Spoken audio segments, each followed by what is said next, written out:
Remedies ने नवग्रहों के विभिन्न दोषों को दूर करने के लिए गृह शांति सिद्ध ऑयल का निर्माण किया है। इसके साथ ही सभी देवी देवताओं को प्रसन्न करने के लिए पूजन सिद्ध ऑयल एवं आपकी हर समस्या के निदान के लिए स्पेशल सिद्ध ऑयल जैसे protection oil, relationship oil, prosperity oil, increasing sales oil, success oil व हीलिंग ऑयल बनाए हैं। साथ ही वास्तु दोषों को दूर करने हेतु वास्तु सुधार ऑयल व कई प्रकार के दर्द से मुक्ति हेतु एस्ट्रो मसाज ऑयल का निर्माण भी किया है।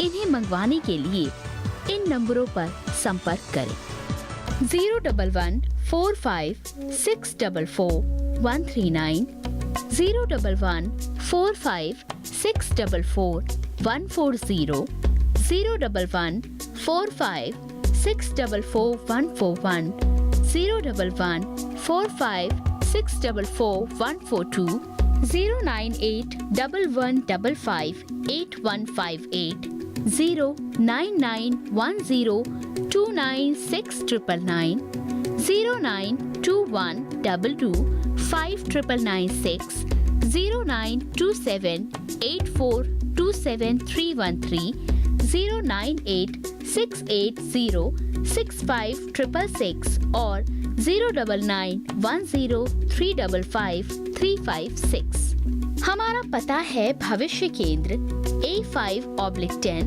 Paschim Vihar opposite Batra nursing home, नई दिल्ली 110063। ईमेल आईडी है jp_astro123@rediffmail.com। वेबसाइट है www.acharyajpsingh.com। ब्रेक के बाद आपका स्वागत है। आप देख रहे हैं कार्यक्रम भविष्य दर्पण और मेरे साथ इस समय स्टूडियो में मौजूद हैं विश्वविख्यात ज्योतिषाचार्य आचार्य जेपी सिंह जी, जिनसे आज हम जान रहे हैं कि कैसे आप चंद्रमा को मजबूत करें ताकि आपके जीवन में खुशियों की चांदनी बिखरी रहे। आचार्य जी, बहुत अद्भुत चर्चा चल रही है कि कैसे चंद्रमा को मजबूत किया जा सकता है। बहुत कुछ अभी आपसे जानने को है, लेकिन यहाँ पर पद्मा जी हैं कानपुर से, जानते हैं उनकी क्या समस्या है। जी पद्मा जी, बहुत बहुत स्वागत है। नमस्कार। हेलो आचार्य जी, नमस्कार जी। मुझे अपने बारे में पूछना था। जी, डेट ऑफ बर्थ बताएं। 5 अक्टूबर जी 1977, 5 अक्टूबर 1977। जन्म का समय भी बता दें पद्मा जी। सुबह का 5:11, 5:11 का जन्म है आपका। जी, कानपुर का जन्म है। पद्मा जी, क्या जानना चाहेंगी अपने बारे में? आचार्य, मेरे पहले बेटी और एक बेटा। मेरा बेटा 4.5 years का था, उसके बाद उसकी डेथ हो गई। उसके बाद मेरी अभी 1 साल की बेटी है। मैं जानना चाहती हूँ कि मुझे अगला संतान योग है या नहीं, अगर है तो उसमें पुत्र योग है या नहीं, और अगर है तो उसके लिए क्या उपाय या दान करें, और कब तक तो योग है। जी पद्मा जी, आपसे माफ़ी चाहूँगा कि यहाँ योग खंडित है, पर इसमें सहयोग जो इसका है, ख़ास तौर पे आपके पति परमेश्वर, अगर उनकी जन्म पत्रिका हमें बता दें तो हम आपका जरूर सहायता। डेट ऑफ बर्थ है जी 29 अगस्त जी 1970। जी, जन्म का समय? जन्म का समय है उनका जी, एक minute madam. Date of birth बोली मैंने। हाँ, 29 अगस्त सुबह के 1970। दोपहर के 2:45। 2:45 दोपहर। जी, जन्म स्थान भी बता दें उनका। जन्म स्थान उनका है अब अम्बेडकर नगर, फैजाबाद सिटी। जी जी पद्मा जी, समस्या आप बता चुकी हैं। कुंडली आपकी और आपके पति की बनकर तैयार है। जानेंगे कि आपकी समस्या का समाधान कैसे हो सकता है। पद्मा जी, बिल्कुल यहाँ मुझे बड़ा अफसोस से कहना पड़ेगा, फिर वही बात आती है। कारण क्या है, आप इस पत्रिका को अगर स्वतः ही देखें उठाकर, दोनों पत्रिकाओं के पंचम भाव पीड़ित हैं। दोनों के ही पंचम में शनि की स्थिति देखिए। आपकी पत्रिका में पंचम भाव के स्वामी शनि द्वादश में बैठे हुए हैं, वह भी अपनी शत्रु राशि सिंह राशि में। और आपके पति परमेश्वर की पत्रिका में अगर हम देखते हैं तो वहाँ पर शनि बैठे हुए हैं मेष राशि में, पंचम भाव में। अब ऐसी स्थिति में दूसरी बात एक और निकल कर आती है कि पुत्र संतान आपको मिल सकती है, पर एक दिक्कत होगी कि वो थोड़ा मंद बुद्धि होगा।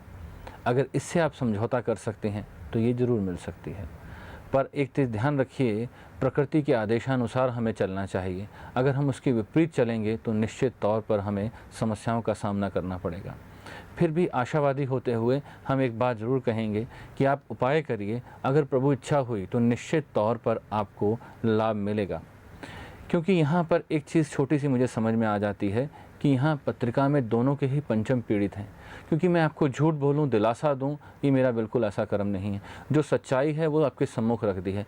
पुत्र योग होकर भी खंडित क्यों हुआ? क्योंकि पंचम भाव का स्वामी पीड़ित था, संतान भाव का स्वामी शनि सिंह राशि में द्वादश में चला गया, निश्चित तौर पर ये खंडित हो गया। क्यों हुआ? क्योंकि पंचम भाव पीड़ित हुआ है। अब शुक्र यहाँ पर सम्मिलित हुआ और शुक्र ने ये आपको स्त्री संतति, कह लीजिए बच्ची जो दिया है, इसको भी रोग देगा। ये कारण क्या है? शुक्र भी आपकी पत्रिका में पीड़ित है। इसलिए आपसे अनुरोध है कि आप दो चीज़ों का ध्यान जरूर रखिएगा। एक तो अपने घर में ख़ास तौर पे आपकी किचन और ख़ास तौर पे दो चीज़, आपका बेडरूम, ये दोनों की परिस्थितियाँ गलत नहीं होनी चाहिए। तीसरी चीज़ आपसे एक और कहूँगा कि आप ख़ास तौर पे अगर कर सकें तो स्वतः आकर मिलें अपने पति परमेश्वर के साथ। अब दोनों आ जाएं तो बहुत अच्छा होगा, क्योंकि मैं बहुत सारे उपाय सोच रहा हूँ इस समय आपके लिए, पर समस्या है कि मैं इस समय दो चीज़ें और नहीं देख पा रहा हूँ। मैं समुद्र शास्त्र के नियमों का पालन करते हुए दो चीज़ें और कर सकता हूँ कि मैं आपके चेहरे मोहरे को देख कर ये बात सोच सकता हूँ कि हाँ, यहाँ ये उपाय किया जा सकता है। दूसरा, आपकी हाथ की रेखाओं को देख कर भी हम यह इंगित कर सकते हैं कि हाँ, यहाँ ये करा जा सकता है। कारण क्या है? कई बार हम ऐसी स्थिति में चांस नहीं लेना चाहते कि योग बन सकता हो और हम कह दें कि नहीं। तो उसमें क्या होता है कि हम सारी चीज़ों की गणनाएं करने के बाद, सारे प्रश्नों को देख के, प्रश्न कुंडली बनाकर, सब देखकर, सारी चीज़ों को अनुकूलन करके फिर ये हम कहते हैं कि हाँ, आप ये अमुक उपाय करिए। क्योंकि हम टीवी पर जब भी प्रोग्राम कर रहे होते हैं, हमें क्या होता है, हमें समय सीमित मिलता है, उसमें हमें फटाफट आंसर देना होता है। पर ये जीवन का एक ऐसा प्रश्न है जिसमें मैं समझ सकता हूँ कि आपकी वाणी में इस वक्त क्या दर्द छुपा हुआ है, आपके गले में किस तरह से वो करुणा दिखाई दे रही है मुझे। अब इस समय आप छोटा सा एक काम करिए, प्रयास करिए, जल्द से जल्द आप आने की कोशिश करिए। मैं आपके लिए बिल्कुल 100% कोशिश करूंगा कि परमात्मा आपकी इसकी इच्छा को पूरा कर सके। पर अगर हम पत्रिका के माध्यम से देखें, खाली यहीं आप अपने आप को फुल स्टॉप करना चाहते हैं तो यहाँ तो अवरोध निश्चित तौर पर है। पर अगर आप कर सकें तो ये प्रयास जरूर करें। मैं आपकी सहायता के लिए बिल्कुल तत्पर रहूँगा। जी पद्मा जी, यहाँ पर आपको बता दिया गया है कि संभावनाएं हैं, आप व्यक्तिगत तौर पर मिल सकती हैं। नंबर्स लगातार आपके लिए संपर्क करने के लिए टीवी स्क्रीन पर फ्लैश हो रहे हैं, तो संपर्क करिए और पाइए अपनी समस्त समस्याओं का समाधान। आचार्य जी, जैसा कि मैंने कॉल लेने से पहले चर्चा की थी कि माँ से संबंध खराब हो जाते हैं अगर चंद्रमा कमज़ोर होता है, तो संक्षिप्त में मैं जानना चाहूँगी कि क्या उपाय हो सकता है जो माँ से संबंध अच्छे हो सकें? बिल्कुल, बहुत सुंदर प्रश्न आपने पूछा। देखिए, चंद्रमा माता का कारक है। क्यों? क्योंकि अगर हम देखें चतुर्थ भाव काल पुरुष की कुंडली से कर्क राशि आती है। अब कर्क राशि का स्वामी चंद्रमा, और इधर अगर हम देखें तो पिता का कारक सूर्य को माना गया। अब ऐसी स्थिति में हम ये समझ लें कि खास तौर पर जब भी चंद्रमा पीड़ित होगा तो माता से निश्चित तौर पर संबंध खराब होंगे। तो ऐसी स्थिति में दो उपाय करने चाहिए। अगर चंद्रमा पीड़ित हो रहा है या माता से संबंध खराब हो रहे हैं तो एक तो शिव की उपासना जरूर करें, दूसरा माता के चरण स्पर्श करें और सफ़ेद चीज़ का दान जरूर करें। उदाहरण स्वरूप, अगर किसी व्यक्ति की पत्रिका में चंद्रमा चतुर्थ बैठे हुए हैं, वो भी वृश्चिक राशि के, अब चंद्रमा कालपुरुष की स्थिति में तो चतुर्थ बैठे हुए हैं, माता के घर में बैठे हैं, संबंध तो बहुत अच्छे होने चाहिए, पर ऐसी स्थिति नहीं है क्योंकि वृश्चिक राशि में बैठे हुए हैं, इसलिए वो दिक्कत बढ़ जाती है। तो इसलिए वहाँ पर चंद्रमा का दान करें, पूर्णिमा का उपवास करें। ये अगर आप सारे कार्य करते हैं तो निश्चित तौर पर आपको पूर्ण लाभ होगा। दोस्तों, हमने इस चीज़ के लिए ही एक काम किया, खास तौर पर वर्षों के अनुशोध कार्य के बाद देखा कि हम पत्रिकाएं बनाएं, उसका शोध कार्य करें, हम आपको कोई एक संहिता बना के दें। इन सारी संहिताओं और पत्रिकाओं से इतना लाभ नहीं होगा कि हम डायरेक्ट आपको लाभ देने वाली एक वस्तु बना के दें। तो इसलिए हमने सिद्ध ऑयल्स का निर्माण किया, जिसके आधार पर हम आपकी जीवन में आने वाली हर समस्या का समाधान कर सकें। ना आपको पत्रिका दिखाने की आवश्यकता होती है उस समय, ना हमसे पूछने की आवश्यकता होती है। सिर्फ मात्र अपनी एक समस्या बताकर आप उसका डायरेक्ट समाधान कर सकते हैं। पर हम वहाँ एक बात कहते हैं कि पत्रिका दिखाना अनिवार्य क्यों हो जाता है। वहाँ अनिवार्य इसलिए हो जाता है कि कुछ चीज़ें ऐसी हैं जिनके कारण आपको नहीं समझ आ रहे, जो हम देख के समझ लेते हैं कि इसके लिए ये अमुक उपाय अच्छा रहेगा। पर आप डायरेक्ट जिस तरह से चंद्रमा की बात आई, तो हमने नवग्रह के लिए अलग अलग ऑयल बनाए हैं, सूर्य, चंद्रमा, मंगल, सबके लिए ऑयल बनाए हैं। तो उनमें से एक चंद्रमा के आपको लिए हमने यंत्र बनाकर उसके साथ सिद्ध ऑयल बनाया है।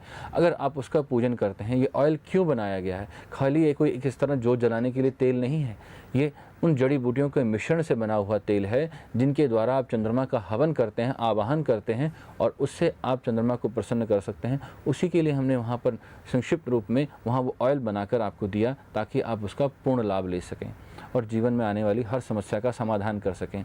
जैसे यहाँ पद्मा जी की समस्या है, ऐसी स्थिति में अगर यहाँ पत्रिका हम देख लेते हैं तो हमें पता है कि ये इस कारण से नहीं हो रहा है। अन्यथा जीवन में किसी मार्ग पर भी सफलता प्राप्त करने के लिए हमने बनाया है सक्सेस ऑयल। आप उस यंत्र को स्थापित करके, सिद्ध यंत्र को स्थापित करके उसके सामने 43 दिन तक दीपक जलाते हैं तो निश्चित तौर पर आपको सफलता मिलती ही मिलती है। तो इन सारे कार्यों को आप करेंगे तो निश्चित तौर पर आपको पूर्ण लाभ मिलेगा।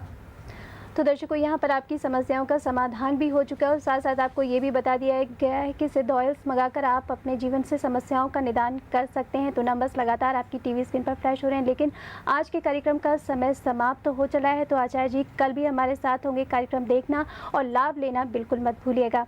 आचार्य जी, आपसे भी कहना चाहूँगी, आप आए, अमूल्य समय दिया, अमूल्य जानकारी दी, बहुत बहुत धन्यवाद। नमस्कार। एस्ट्रो रेमेडीज ने नवग्रहों के विभिन्न दोषों को दूर करने के लिए ग्रह शांति सिद्ध ऑयल का निर्माण किया है। इसके साथ ही सभी देवी देवताओं को प्रसन्न करने के लिए पूजन सिद्ध ऑयल एवं आपकी हर समस्या के निदान के लिए स्पेशल सिद्ध ऑयल जैसे protection oil, relationship oil, prosperity oil, increasing sales oil, success oil व हीलिंग ऑयल बनाए हैं। साथ ही वास्तु दोषों को दूर करने हेतु वास्तु सुधार ऑयल व कई प्रकार के दर्द से मुक्ति हेतु एस्ट्रो मसाज ऑयल का निर्माण भी किया है। इन्हें मंगवाने के लिए इन नंबरों पर संपर्क करें 01145644139, 01145644140, 01145644141, 01145644142, 09811558158, 09910296999, 09212259996, 09278427313, 09868065666 और 09910355356। हमारा पता है भविष्य केंद्र A5/10 Paschim Vihar opposite Batra nursing home, नई दिल्ली 110063। ईमेल आईडी है jp_astro123@rediffmail.com। वेबसाइट है www.acharyjpsingh.com।